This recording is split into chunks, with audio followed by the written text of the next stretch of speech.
વિનાશક પૂર બાદ શહેરમાં પારાવાર મુશ્કેલી સર્જાઈ। ભયાવહ પૂરમાં સિટી બસ ડેપો જ આખો પાણીમાં ગરકાવ થઈ ગયો હતો। પાણીમાં ગરકાવ થવાને લીધે 145 બસ ખરાબ થઈ ગઈ છે। બસો બંધ પડવાને લીધે સિટી બસ સેવા હાલ તો બંધ છે અને બસ નહીં મળવાના કારણે લોકો રિક્ષામાં મુસાફરી કરવા મજબૂર બન્યા છે।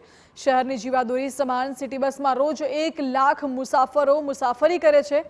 બસની સુવિધા ન મળતા લોકોની હાલત કફોડી બની છે।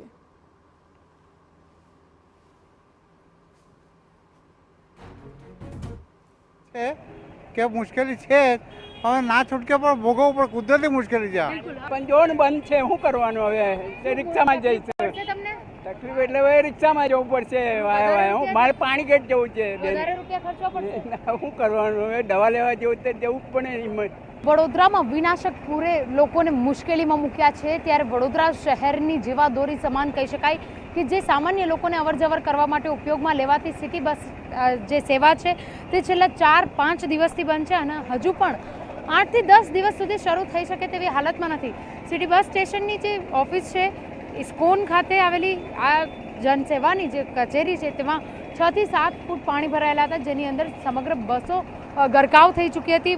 મહત્વની વાત અહીંયા એ છે કે વડોદરા મહાનગરપાલિકા દ્વારા જે સિટી બસ સ્ટેન્ડ તરફથી સિટી બસો ચલાવવામાં આવે છે આ સિટી બસ 145 છે। આ તમામ બસના જે એન્જિન છે તે ખરાબ થઈ ચૂક્યા છે અને આ એન્જિન ખરાબ થઈ જતાં બસનો ઉપયોગ બંધ થઈ ગયો છે।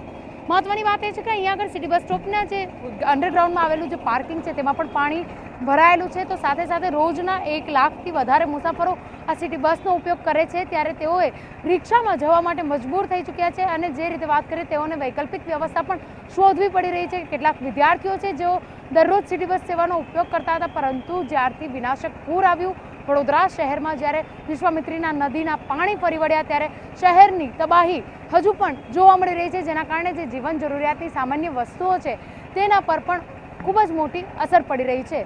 કેમેરા પર્સન રોહિત ગોયલ સાથે ન્યૂઝ 9 વડોદરા।